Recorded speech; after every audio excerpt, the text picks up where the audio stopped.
most swimmers that have been in college, I can actually say I've never did this. I never went to practice after a night of drinking, like ever. I never did it, never once. I've coached kids that clearly came in after a night of drinking and they didn't do so well, but you could see, you could see it for 3 days, how hard their weekend was. You can see it. And that is literally nutritionally, your body is pushing out toxins that you put into it on let's say Saturday night, right? And you show up Monday morning for practice, your body hasn't been able to metabolize and get rid of those toxins. Now you're putting more physical stress on the body. That stuff's hanging in your body for days and days. Welcome back to the Social Kick Podcast. I'm Brian Lundquist. We got a partial crew tonight. Dr. John Mullen, myself, and Erica Beine. Hey, Erica.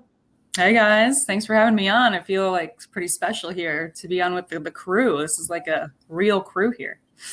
Yeah, we got a partial crew. We got a crew member who's going through a family move, so he couldn't make it. But we are so excited to get to talk to you and learn a little bit about what we're doing wrong on a daily basis. So keep the commentary, like lighthearted. We don't take criticism very well. Okay. We'll keep it easy on you for sure. We'll keep it easy. Well, what do you have in your hand, first of all? Well, so I went to the fridge and I was going to grab a beer, and then I decided if I'm talking to a nutritionist, I probably shouldn't. So just a sparkling water. Okay. Yeah, naturally flavored. No artificials probably in there. That's good. It's good. I think I'm doing okay. I never know what natural flavors mean. But well, a lot of times it means beaver butt. There's a lot of times like beaver anus in like literally in natural flavors. You can go Google it. It's true. So it's natural and it's flavors, but it might not be the kind of natural flavors you're thinking of in your blueberry sparkler there. What kind of beaver produces a blueberry? I don't know. It's something, I don't know the science on it, but if you want to go Google it, it's true. Like beaver butt is one of the things most commonly found in the ingredient called natural flavors. So if you're opposed to that, I would not use it, but its natural flavors are. Brian is not opposed. He wants all the beaver butt in his drinks possible. All right, He's making suicide drinks with every beaver butt out there. That's for sure. Is this how you break the ice with your clients? Not usually. I mean, bowel movements and things. A lot of times that's talked about in our conversations, but typically beaver butt does not get brought up very often. That's pretty rare. All right, what's the next most awkward thing that comes up in nutrition talks? Oh, let's see. It's not. I mean, to me, it's not even awkward. To the client, the person I'm talking to, they feel awkward. I don't feel awkward, but they really feel awkward about, bowel movements, digestion, menstrual cycles, common thing to talk about with women, especially. And some of the pieces that I do, like genetic testing, we really can see some struggles that women might have in that area. So it's something that definitely comes up. Fertility, especially when we're talking to younger kids, when they test on a certain gene and we talk about, hey, you're probably not in the thought to start a family right now. And mom and dad are on the call going, no, and they get all kind of red. You can see it. But this is what this means for the future if you maybe someday want to think about that long 30 years from now, right? So that usually brings some red to the face and some color. But those are the sperm. We talk about sperm sometimes. That gets some awkward reactions from people. Not awkward for me, but for them, and they get a little, awkward sometimes. I have so many follow-up questions. They're all. All right, bring them. I'm ready. No, maybe I think what would be good is just to catch up on what you've got going on now. So your background in swimming and coaching, how you nutrition, and then kind of like what you're doing to build. Yeah, so you cut out a little bit on me there, but I think I caught it all. So my background, as you said, Brian, I was a college coach for 13 years. I swam in college. I also was a sprinter, which I tried to tell my college coach, and I got stuck in mid-D for a while. And then we realized it really didn't work that well. And so I trained more in the sprint group. But when I got my genetics test back, I was a sprinter. I am a sprinter. So proof is in the pudding on the report that That's where I belong. So yes, sir, I do. I did coach. I did swim. I still I don't swim anymore because I don't really have a pool, and I don't. I've spent enough years on a pool deck to have my fill for a while. Maybe in like 25 years, I'll get back in the pool. But as a coach, I coached all Division I. So I was at mid-major schools as an assistant, as a head coach. I was at ACC school as an assistant. I was at a Big Ten school as an assistant. But my biggest frustration, and maybe you guys can relate because you were college swimmers too, or maybe even have coached in the club world a little bit here and there. And my biggest frustration was every year the nutritionist or sports dietitian comes in from across campus, gives the talk, right? Like the one size fits all the men, all the women pile into the room together. We're going to hear about food and nutrition for the whole year. Now we're going to know what to do. We got it. You got your 45-minute talk. All right, everyone hurry up. We got to go to weights. Get out of here. Go to the weight room. We're done. So that's pretty much how nutrition was always handled. And then, at my last stop at Purdue, we actually had really good people, but they just had so many different sports, right? And what they did provide was awesome. Like they were probably the best people we ever had at any school I was at, but they just, they can't take every kid that has a problem with performance or training or nutrition or how do I eat in the dining hall. They can't take every kid on one-on-one, right? It's just not realistic. So I always got frustrated with that. And as a coach, I saw women struggle with fitness. Why should they struggle with fitness after 4 hours a day training? That just doesn't make any sense to me scientifically. So I would work with some of the women and they'd have results. And so more women would come and say, hey, Erica, what about this? And what about this? What should I eat after practice? And it kind of became where they went to me because I was accessible and they thought I knew stuff about food. So I had worked with people. I had done all our meals. I had done all our travel food. I planned all of that when I was an assistant at Purdue, my last 8 years of coaching. So I was just always the one that the women kind of came to. And I would even have men ask me questions. I technically wasn't even a coach for the men's staff. So when I left coaching, I thought there was got to be something to this like personal nutrition approach. So I found this genetics test, fast forward about 1.5 years after leaving coaching. And I had been working with nutrition clients, drive to work with athletes. Actually, I was working with women that wanted to lose weight and just kind of the everyday person. And then an athlete came to me and said, hey, can you work with me? I think you know something about nutrition. I'd like to work with you. So we started working together and it was great. And she told other people. And then the whole athlete thing happened again, which has been awesome. And I love it. And I'm so glad I'm back in that world. But the one piece that I always felt like we were missing is like scientific data without getting a million blood draws on why people respond to certain foods, vitamins, training, recovery, hydration, different than other people. Like, let's break it down. If a woman on the team eats McDonald's every single day and doesn't gain a pound, why is that when another woman might eat a French fry and feels like she gained 5 pounds? There has to be something genetically, scientifically going on in their bodies. So that's what I really wanted to figure out. And I wanted to help swimmers because in our sport, I felt like we were not neglected, but we were the last team thought about when it came to nutrition. Oh, swimmers can eat anything. They swim so much. They train so much. They do all that dry land stuff. They don't need to worry about it as much as this sport and that sport and that sport.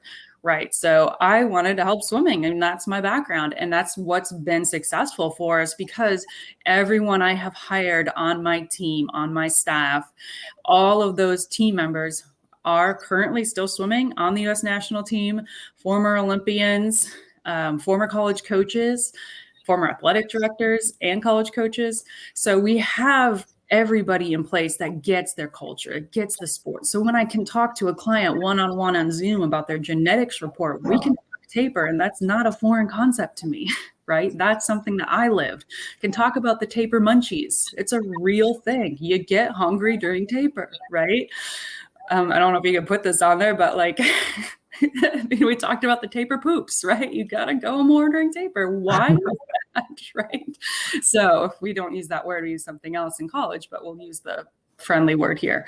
But that's why, there's different things and people's bodies respond differently. So it has been so so awesome to see people's eyes light up on Zoom. Like I can see it and go, I bet you can't recover after Wednesday. I bet you show up on Thursday, Friday, and Saturday and you have nothing in the tank, right? And you're probably really sleepy. And they're like, yeah. And your menstrual cycles are really off. Oh my gosh, yes, right? And you just see it and it's like relief, like finally somebody tells me an answer. And so it's pretty cool to see that and help these younger kids, but also high level pros. It's so cool to see them understand things about their bodies that they never would have understood otherwise, which is so cool. So that's what I do now, to help people understand about their bodies. Well, so let's just dive into it then. Why do you have to poop more during taper? You just do. I mean, people's digestive system. So a lot of times they'll eat less, right? They're eating less. Their body's still trying to process. It's still used to putting as much as they did into their body. So if they're a fast metabolizer of like caffeine, that's going to go in and out of them super, super quick. They're eating less food. They metabolize caffeine fast. Boom. You're going to go to the bathroom more. It's just how it's going to work. So we can see who does that. And I'll say that I bet you have to go to the bathroom a lot more. Yep. Eyes light up. The answer comes in clear. Yep. So I need to know. So so to bring this away from. Sorry, go ahead. Thank you. Both of our internet connections, I think, are hurting here. We're both stepping on each other. I was going to take it away from poop conversation for a second, B, and learn a little bit more about if someone does come to work with you, what does happen? Because like you said, you don't want these athletes to have to take 1 million blood draws like how it used to be done. So I'm curious more about the process, how you guys get your genetic information and what you do with it after that. Because it's one thing just to have the information. It's one to know how that affects things. Yeah. And that's where we come into play. You could go do a 23andMe genetics test, right? Genetics test that tells you might potentially possibly be related to people maybe in Italy that sometimes have this genetic marker, occasionally sometimes this. So you might have this, right? I mean, that's not real. So what the process is, so if they come to me and say, I want to work with you, awesome. I ship them a DNA kit. Super easy. They swab their cheek 3 times. We take cheek cell swabs. It's HIPAA safe. So I don't see anything. I don't see their results. I don't see anything. They ship that to a lab actually in Washington called Molecular. Okay, and that goes up to Molecular Lab in Washington. Molecular processes the sample and they send the client their report. Okay, so literally because it's HIPAA, from their HIPAA compliance, so their data can't be shared, sold, stored anywhere. They don't have to do anything else with it. But now everybody has shared that with me, so we can go through it together, either myself or someone on my team. And oops, John pieced out.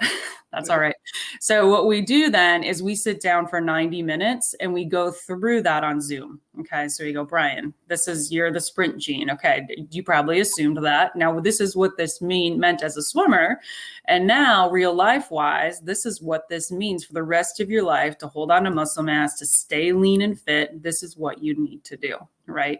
And so if it's a current swimmer, we have that conversation about what's going on right now in their life. Hey, John, welcome back. And so then we talk about lifelong health too. I say someday your college career or swimming career, whenever that is going to be over. Okay. So this is how you can stay healthy and fit the rest of your life, right? This is what this is going to mean for you. So I was just saying, John, cheek swabs, he goes to the lab and then they get the report. We spend 90 minutes on Zoom going over that and applying it to swimming. Right. So we really dissect that down. What do you struggle with? Okay. Shows us you have high carb sensitivity. Where do you struggle with carbs? Do you know how to eat carbs? You know when to eat carbs? You know why you should eat carbs? Because as an athlete, you need them. Right. Or do you eat fats? Are you really sensitive to fats? What kinds do we need to limit 2 weeks before your big meet? What do we need to do there? So that's the process. We also supplement review. So anything they're putting in their body right now, we look at vitamins, protein, green powder, any of that, make sure it's sport safe, make sure it lines up with their DNA, get rid of anything that doesn't, get them the right stuff they need.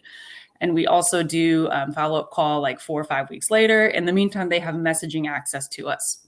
So if they have questions as they're making changes, if they're struggling, if they're doing awesome, just want to tell us about the cool thing they found at Sam's Club, awesome.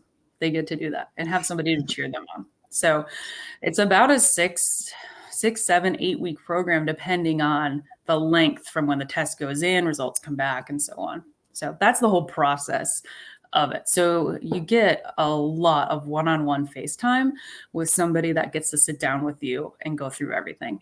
It's really nice. How do you feel about athletes who don't love to cook? And any advice you have for them? I was just thinking about these meal planners like HelloFresh and so forth. They get athlete timeline. Nobody's got enough time. Do you feel like there are any good ones out there?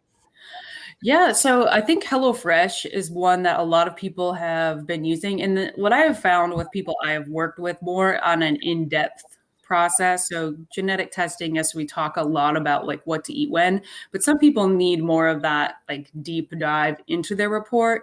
Help me on a every other week basis. So we do sessions every other week. And so there we'll dive more into like actually planning food out, when to eat, look at your schedule. When are you actually going to make food that's going to create food the rest of your week, right? So HelloFresh is a good one if they get the 2-person meal. A lot of times they can eat both servings and it's good, except, the carbs are a lot in some of those. So they probably don't need all of those for the 2 people.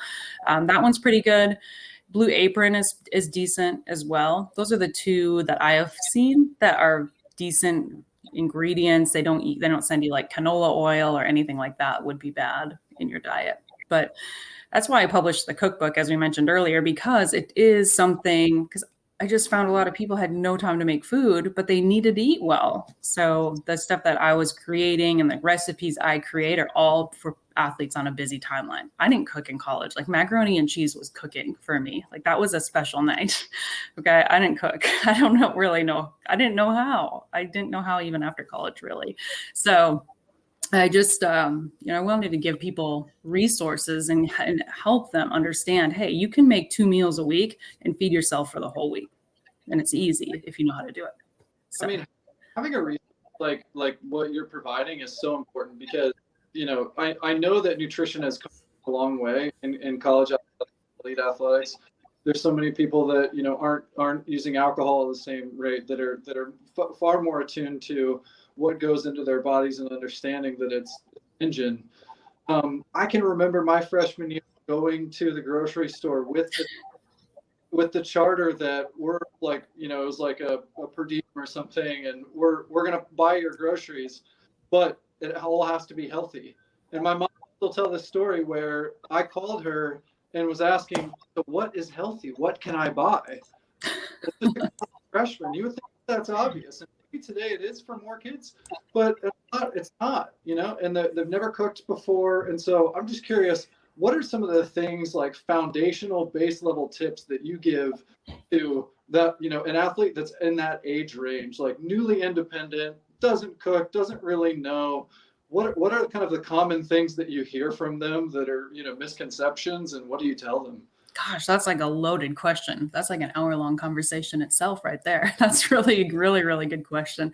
So first of all, I would say in America, we are so far behind on nutrition knowledge by the time a kid gets to college. Okay. And as a college coach, I had to teach so much about nutrition that they should have known at 10, 11, 12, where I see in Europe, that's a real thing. Australia, Asia, Europe, they are so much more in tune with that stuff. And in America, we are just so far behind. So I think the education piece has to start younger. We can't start teaching college kids what a carb is and what protein does. Why do you need carbs and protein after practice within 30 minutes? That's a new concept for like 95% of college kids. Oh, there's a snack shack at the pool. Cool. I get snacks all the time. They have no idea why that's actually there. And so that's the kind of stuff that needs to be taught 9, 10, 11, 12, right? But instead, and this is no, bag on club parents or club coaches whatsoever. But instead, if you go to a club meet, you see Skittles being handed out and brownies, and the parents group handing out Fritos and Doritos. And now there's Ho-Hos and Little Debbie's all over the pool deck. That's just not happening in Europe, right? Those kids are doing different things at such a younger age. So that is, I think, where in America we are failing, and it has to change. And that's one of the things that I'm really passionate about, is when we work with these younger kids in clubs, is that we teach these 12, 13, 14 kids about their genetics. But the younger kids with the club teams we work with, we want to do more general nutrition talk. Okay, just those basics, like, hey, after practice, bring this kind of bar. And this is why this is important. Okay, when you go to a meet, I want you to pack your bag full of these snacks. Okay, after the meet, if you want to go to Cold Stone when the meet's over and have the biggest ice cream, celebrate, go for it. Okay, cool. But during the meet, this is the kind of stuff we need to think on. That's where I see us failing in America miserably, is we don't teach young enough. So when they get to college, then they end up like Brian, calling mom saying what's actually healthy. I don't know. Right. So the kids that I work with, everything is so individualized that it's hard to just give general tips. But I mean, one of the basic and most generic tips that is really actually true is stay out of the middle of the grocery store, right? That is honestly one of the true things. And all of the brands we see advertised on TV are probably things you should stay away from. Okay, there's better options. If you just stay away from artificial junk and you keep processed foods as much as you can out of your diet, that's probably a basic starting point for most people, right? If you have a Instapot or a crock pot that you can pick up for $10 at Walmart, you can make really great food. And Pinterest is awesome. Okay. If you don't want to cook and have no idea, HelloFresh it. It's fine. HelloFresh it, right? That's what I would say. We're actually going to do on our social media next month is a back to school theme. So what should you keep in your dorm room for snacks? Okay. What should you look for in the dining hall when you go there? What should your plate look like? When can you have dessert? Everyone's going to have dessert. It's okay. But when is a good time to actually do that? Because it's accessible 24/7 in the dining halls. So when can you do that? When's your best chance to do it? Right. Well, I think about that because this one is so huge for us, right? Oh my gosh. Sugar. You brought it up. When is it okay? How much is okay? How do you coach and advise through the sweet tooth? Sweet tooth. I have one, so it's hard. It's really hard. So there's a few genes, if I'm talking, we'll just say, we tested you, Brian. We'll just say we tested you. And we see that one, you have the addictive tendencies and impulse eating gene. Okay, that's pretty common in most pretty good athletes, CEOs, really great students. Pretty common, okay, to have that. I have it. I'm going to guess you guys both probably have it too. And that's a great thing. People use that in a really great way. So when you have that in combination with a high carb sensitivity, that can really become dangerous, because I explain the addictive tendencies gene. And so people understand that it literally is genetic. To me, if there's chocolate chip cookies on the table and I'm at a party and there's like a plate of them, right? I'll have one and I need more. Or somebody else can have one and they can walk away and go, that was so great. Thanks for making those. I can eat all 6 on the plate and be searching where the rest of the batch are. They had to make 12 or 24. Where the heck are the rest? Right. So it's literally genetic, and it's a dopamine problem. So some of the tips that I give people is don't keep food on your counter. Okay. Or if you're in your dorm room, don't keep food around. Put it away, because you're an impulse eater genetically. And we know, Brian, your carb sensitivity is super high. So when you come home from practice and after dinner in the dining hall, you're sitting around and your genetics tell you want comfort and you use food as comfort, and you're super highly sensitive to carbs. So that is not the time of day you want those carbs sitting in your body, causing inflammation and causing your gut health to go downhill, which we get back into, the bowel movement talk then. So we really want to be careful at that point, later in the day, how much of those carbs you're taking in. So keep better snacks. If you don't buy it, you can't eat it. Keep better snacks in your dorm room, right? And then we go through what is a better snack for you. This would be a list of things you can buy at the grocery store that would be better than goldfish crackers, right? So that's what we do. Yeah, like you were alluding to with the back to school and back to college, I think college athletes, there's tons of room to improve. And one area that we haven't talked about, but I'd love your perspective on, is just like over supplementation, or college athletes and probably even high school athletes too, just taking various supplements without any rhyme or reason, just because it's advertised to them. Probably they think it's going to make them bigger, faster, stronger. And I'm curious to know how you guys handle that conversation when you're kind of one with supplements, but also kind of changing someone's beliefs, where telling them something that you don't think they are buying into or believe. Yeah, I've had some of those conversations. It's hard. So let me ask you guys, did you guys in college use supplements? Yes. Yes. John, did you use supplements? Yeah. Really? Yep. Wow. So where and why did you guys use them? Mostly influence from other athletes, teammates who are using. So that was pretty good. But with my case, probably not too much. I felt like it was a lot of placebo. I was taking a lot of things that I perceived to be true. I read were healthy or performance and were still legal. And in some ways, when I reflect on that, I think that was kind of a doping in a way, because I don't know where you draw the line between what's performance enhancing and what's not. But yeah, I took some things that I never tested positive, but to be honest, I never had anything independently lab tested either. So but anyway, that's interesting. John, what about you? Was it like coach influence? Was it friends, athletes, the media influence? What sort of influence? I think other swimmers and playing around with stuff that, like Brian said, you read online and things like that. So that was my, I think, experimentation with it at that time. Mm-hmm. Especially that time of the 2000s was creatine, right? Creatine was really hot and heavy. Everybody was doing it, so unknown. Just do it. Everybody does it, kind of thing, right? That was kind of the dawn of the big creatine phase, I would say. Because I remember, I even swam through that. I remember that. So with supplements, you're right. I see things from all over. People that refuse to take any supplements. They go, I hear they're bad. I don't want to take anything, right? Where we see genetically, they need the baseline. They need I'm talking omega-3, vitamin D, because their training levels and performance and mood, mental health will improve because of baseline vitamin supplementation, right? And so most people are really keen and open to taking that.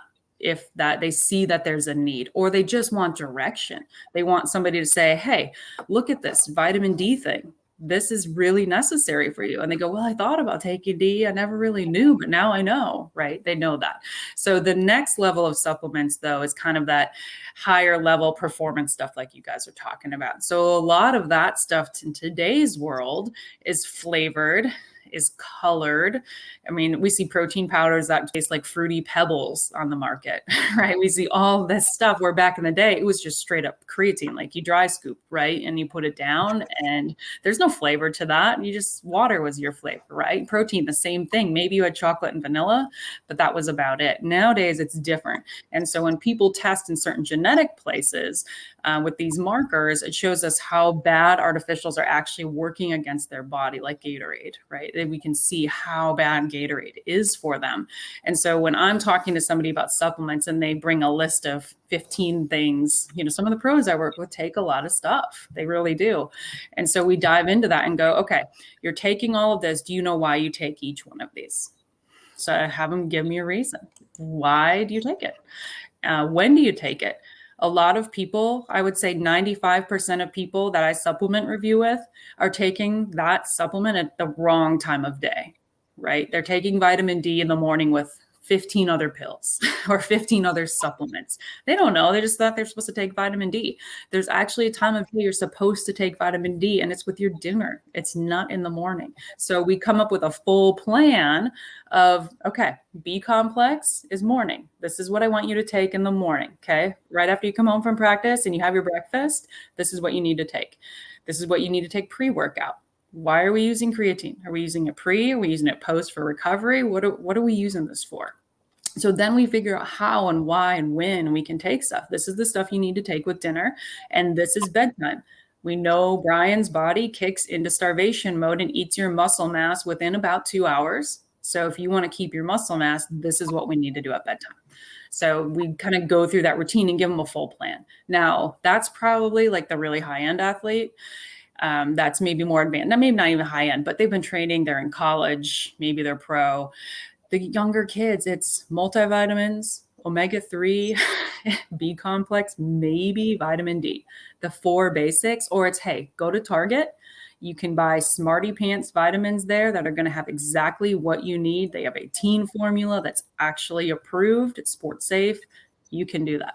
So it's just helping them understand what their body needs, when they need to take it, and how to advance that as they get older. Right. So hopefully that gives you an answer. What about practices around caffeine? Ooh, caffeine. Yeah. Did you guys use caffeine at all? So I started using caffeine on the pool deck middle of my college career. Never drank coffee regularly. By the time I was swimming post college, I would drink, a sizable coffee, like a 16-ounce coffee in the morning on the way to morning workout, and have it there. So I'm quite curious about impacts of caffeine, not just in competition, but really like regularly drinking it, how that can affect performance, both like morning and afternoon kind of thing. Yeah. John, did you use caffeine at all? Did you guys not? Not for athletic, mostly academic caffeine take, but not really with swimming on the mind. Oh, and let me go one further. The race, by the end of my career, I was using caffeine pills at the race. So, I mean, I would drink, before my best swim ever, I drank a sugar-free Red Bull and had a caffeine pill that I chewed up like 15 minutes before. Yeah. Wow. Yeah. It feels super. Not today's best practice, but it worked. And in the 2000s, it was basically like the Stone Age. So it was free for all. The wild, wild west with supplements back then. It was so unregulated, right? It was so unregulated, so unknown. And I still think we're in a very unknown world yet when it comes to supplementation.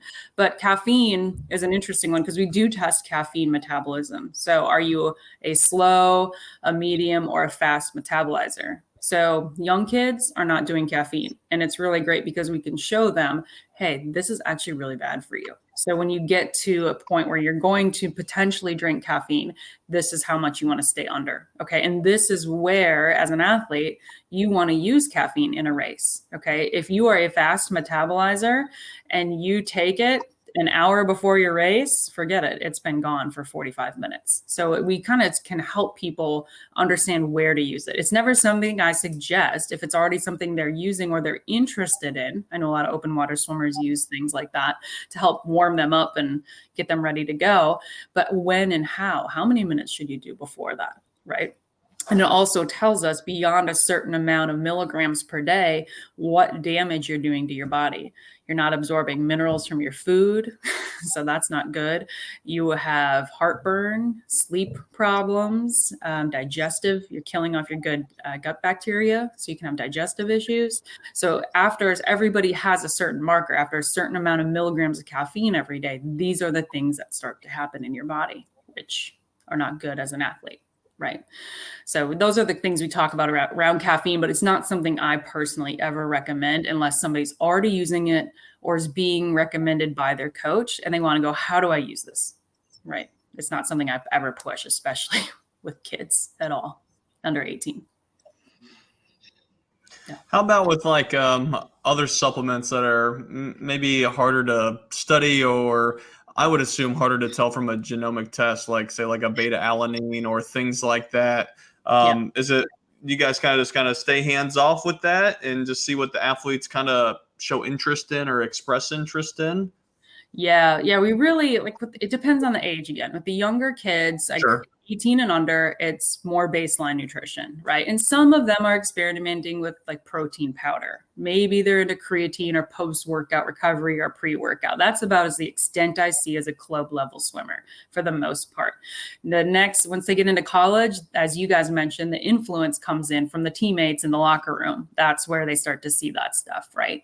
Or the commercials or the advertisements on social media. Then they think they need to do everything. So like you mentioned, beta-alanine, that's one that people really screw up, right? Because they don't dose it properly. They don't load it properly.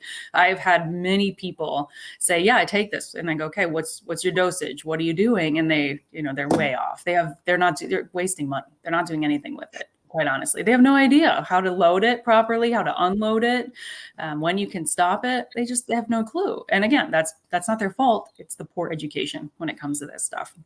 That is not out there, unfortunately. So that is, again, something I don't push. Those kind of more performance things, I really don't, unless they tell me I really struggle with recovery. Okay, I cannot eat 250 grams of chicken a day. How can I get more protein? Then we might talk about adding protein powder, right? Or have you ever thought about a pre-workout or post-workout that's actually going to give you a lot of nutrition, not just jack you up and make you feel like your heart's racing, right? That's actually going to give you nutrition to get your body ready to go. So we look at different proteins or different pre-workouts together through Zoom and find stuff for them. Right? Hydration drinks. We find stuff like that for them. We know they dehydrate very quickly. So a lot of those high level supplements is typically not something I'm suggesting unless I have a really good relationship with the athlete that we've been working together for a while and go, you know what, you've been telling me for 4 weeks, this has been going on. I think it's time we talk about this. How do you feel about this? What do you think about adding this in and seeing how your body responds? So I'm more of a less is more. Let's slowly add some stuff in instead of throw everything at it and we don't know what's working. Do you ever have athletes asking about their, curiosity and intermittent fasting? Yeah, sometimes. Especially, it's definitely women. I don't know if I've ever had a male ask me that when they're in a weight loss goal. Definitely. And a lot of people coming out of COVID are in a weight loss goal. Right? They're coming out of quarantine or lockdown. And that's not even just in America, like all over the world, there's still lockdowns going on. So yes, they absolutely asked me about that. And that's one of the genes that we talk about is the fasting gene. So how fast your body kicks into starvation mode. So John might kick into starvation mode within, 4 or 5 hours. So his body's burning fat as fuel for a long time. Brian's might kick in after about 2 hours, and your body is going to switch to burning lean muscle mass as its fuel and storing its next meal as fat. So people that are trying to intermittent fast and they kick starvation mode really quickly, that's a really terrible combination. And I have worked with the everyday person who has tried that and they actually gain weight. They've been gaining weight intermittent fasting and they can't figure it out. So we definitely switch that trend. And that typically is like moms of athletes that are doing the testing with us through the team level are trying that trend and not having results. Mm-hmm. Yeah. What impact does poor sleep have on nutrition and your diet? It's a vicious cycle. Vicious cycle. You don't get enough sleep. So your cortisol levels are high. So you store belly fat. Right. So you feel like garbage and your body craves carbs when you feel like garbage. And so you need energy. So your body is telling you, I need carbs. So you give it carbs and then you crash. And then your body needs more carbs and then you give it crash. So sleep can absolutely impact your nutrition and how your body recovers and rests. But the biggest thing with sleep, in my experience with athletes especially, is that when they don't sleep enough, when it relates to nutrition, is they make horrible choices after that to stay awake. They load caffeine, they load sugar, and it's not even on purpose. It's just, this is what my body is telling me I need, and I'm going to give it to it. And then they crash, they do it all over and all over. So it's a vicious cycle. You eat bad and then you sleep bad, and you eat bad and you sleep bad. So you have to break the chain at some point. But that's the biggest thing I would say I had seen with athletes. Yeah. Okay, we didn't talk about alcohol either. What about alcohol? Ooh, alcohol. That's a big one. We actually test the alcohol gene, the flush gene. So Brian, did you ever, I mean, you're over 21, I guess, right? You're over 21. We're both over 21. We both have drank alcohol in our lives, right? And so did you ever experience, maybe even yourself, but I'm going to guess not, but other people you're with, if you are drinking alcohol, get red in the face, like immediately, like they're red? Yes, yeah. That is genetic. It is genetic, yeah. Most commonly, the alcohol flush gene is actually in the Asian culture. But that's typically, those are the 3 people of, I don't even know how many people I've tested hundreds, have ever had it. But it literally shows them that what's going to happen if they drink. It's actually really serious. It can be life-threatening. Even if they use Listerine mouthwash, which is like 25% alcohol, it can be really, really dangerous for them, which is crazy. So I actually had this conversation with the parents of an 11-year-old boy the other night. I said, and he has it. And I said, okay, I can assume probably by looking at you guys where it came from. And, one of the parents raises their hand and goes, yep, that's me, because I definitely do that. I can't have alcohol. And so we're talking about, what does this mean socially for a kid? When they go to college, they become beyond 21 years old. That's very, in our culture, very social. How we interact with people is through alcohol a lot of times too. So I'm having this conversation about how their child is going to respond to alcohol, and they're looking at me like, oh my gosh. So we have to talk to them about this at some point in their life. So it's just really interesting that way. If somebody does have that, that's actually really, really life-threatening potentially and very serious. But alcohol-wise, we can see how well you metabolize it. If you don't metabolize it well, it's pretty clear. I mean, most swimmers that have been in college, I can actually say I've never did this. I never went to practice after a night of drinking, like ever. I never did it, never once. I've coached kids that clearly came in after a night of drinking, and they didn't do so well. But you could see, you could see it for 3 days, how hard their weekend was. You can see it. And that is literally, nutritionally, your body is pushing out toxins that you put into it on let's say Saturday night, right? And you show up Monday morning for practice, your body hasn't been able to metabolize and get rid of those toxins. Now you're putting more physical stress on the body. That stuff's hanging in your body for days and days. I mean, it's hard. I'm glad I never did it, but a lot of people did. Still do. And it's definitely very, very damaging on their bodies, unfortunately. All right, I got a question about the impacts of alcohol, the effects of alcohol on your body during athletic exercise. So in my experience, and I didn't do it all the time, but I was a college student, so I went out on Saturday nights. So the few times that I came into practice and was still under the influence of alcohol, my experience, it was either really bad or it was amazing. And I'm telling you, I had some unbelievable workouts where I could just sit on a pace and go. Do you know what's happening there? You're just a genetic species, apparently. Like, I really don't know. I can't tell you that. But you're just, for lack of better words, you might just be a total badass. Like, you might just not feel the pain. Like, you just push through it, and mentally, emotionally, physically, you're able to just go through it. I don't know. I don't know the answer to that. I always thought that it was something to do with like the sugar and alcohol being a fuel source for your body to some degree. Well, that's actually a really good point. So we might have to dive back and rewind the VHS to see what you actually were ingesting in those times. So if it was like something, I don't know, what's something like pina coladas that night full of sugar, maybe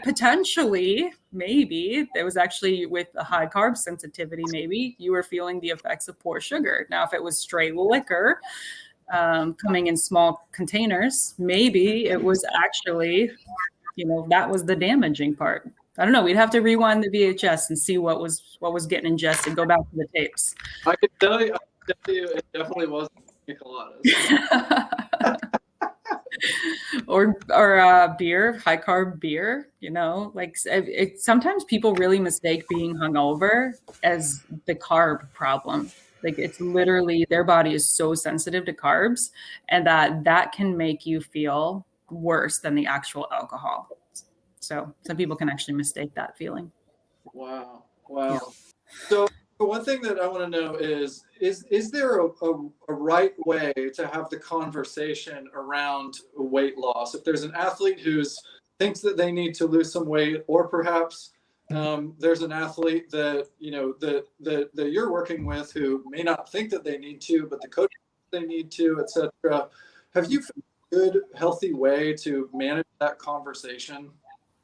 That is definitely something I have worked with a lot of different people on, men and women both, actually, not even just so much women, but it is a lot of people coming out of COVID. It was pros trying to get ready for Olympic trials, right? And it was like, hey, I'm about 7 pounds heavier than I typically like to be going into a championship meet. So what do I need to do? Right. And then there's the other case too, where maybe it's a club athlete and mom is on the call saying, I'm really concerned because she's about 20 pounds heavier than she was when she was swimming her best.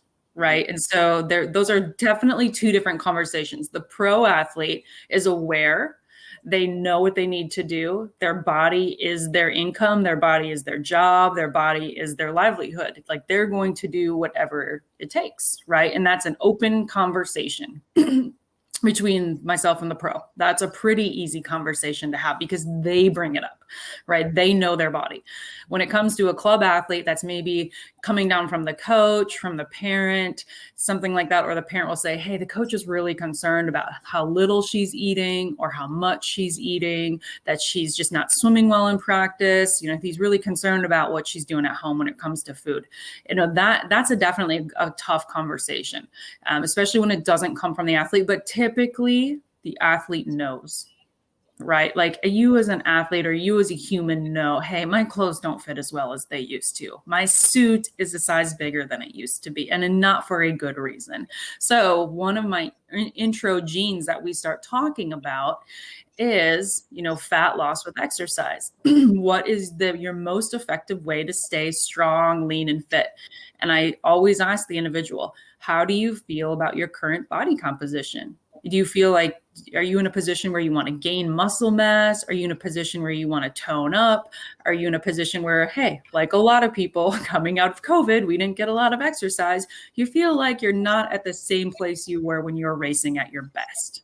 So that's where I start to open the conversation and see where they lead with that.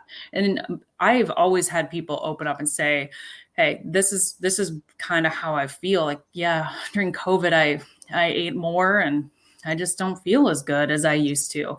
And it really feels bad, right? And it's a good thing to see them bring that to the surface, right? And then I can say, you know what? There's a lot of things in here that can help you get back to where you want to be. And it's not about the number on the scale. Okay. I want you to get that number out of your head. Even the pro men, like, you know what? When you were 22 and now you're 26, your body's different. As a woman at 14 versus a woman who's 21, you're different. You can't compare numbers. You have to look at, how am I training in practice? How are my times at meets? How do I feel emotionally, mentally, physically? How do my clothes fit? Those 4 things. Get rid of the number, okay? That's not important. Because if you're swimming well, if you're putting the right things in your body that your genetics tells us you need, the number's not going to matter. It's going to be where it's going to be. It might be 162. It might be 159. If you focus on the 159, you can get into unhealthy habits. So that's always my conversation. And it's difficult for some people to want to open up. I can see that. But it does help when they do, because we can help them, right? That's what we're here for. Yeah. All right. We just got a few quick rapid fire questions to finish up. Oh boy. All right. What's the hardest race in swimming? long course 200 butterfly.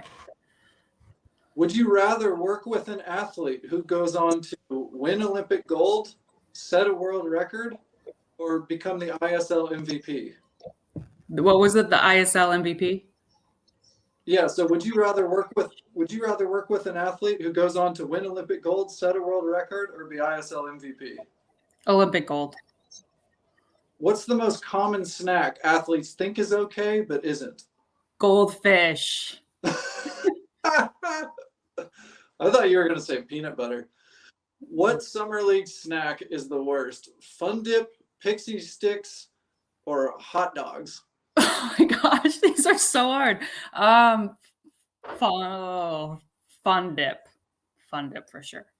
They're all terrible. Well, the hot dog can actually be okay, but the other two can be horrid. All right, I got one for our era, which is whatever happened to the original Power Bar? I mean, they're still around because those things definitely didn't disintegrate. So they are still in some coach's office somewhere. And my college coach definitely has Power Bars. I swam Division III. We had no scholarships. And our scholarships were free swim caps and Power Bars in his office, or probably 15 years old. So I'm sure he still has them. I'm sure there's got to be some. What did happen to them? What do you guys think? I don't. What flavor did you go with? Peanut butter, always. Oh, peanut butter was the best. Oh my God. Terrible. I don't care what anybody says. What was terrible? Chocolate. Oh, they're horrid. They were like. And banana. Oh, they were so bad. You know what's worse than banana Power Bars? The OG Power Bar, though, is today's Gatorade bars. Those are horrible. They're so disgusting. They don't disintegrate either, so they'll be around for 100 years. People can study them later. Oh, good to know. Wow. Disgusting. Oh, that's so good. Erica, thanks so much for the work you're doing. It's changing, into the future of sport. We've got 16-year-olds that are going 47 low now, and there's no doubt that with as many youngsters who are on the Olympic team and so forth, that it's because of people that are taking care of their bodies in a way that, the previous generation never did. Thanks for helping them, go into the future. Yeah, thanks for having me on and sharing your love of the peanut butter Power Bar. Appreciate that. I'm not the only one. And I totally forgot about that. Thanks for bringing it back. We got to bring it back. We should start a campaign. Bring back the Power Bar. Hashtag it. There's so many better replacements nowadays. Kids these days would not appreciate it like we did. They would not. Be fun. All right. Well, that's it for this episode of the Social Kick Podcast. Thanks for hanging with some of the connection issues. See you later. Hey everybody, thanks for hanging out with us. If you're enjoying Social Kick, tell your friends about it, and be sure to tell us what you liked by leaving a comment, and subscribe wherever you get your podcasts. Follow us on Instagram at The Social Kick Podcast. Please subscribe to our YouTube channel, The Social Kick, and you can find all of our content on our website at thesocialkick.com.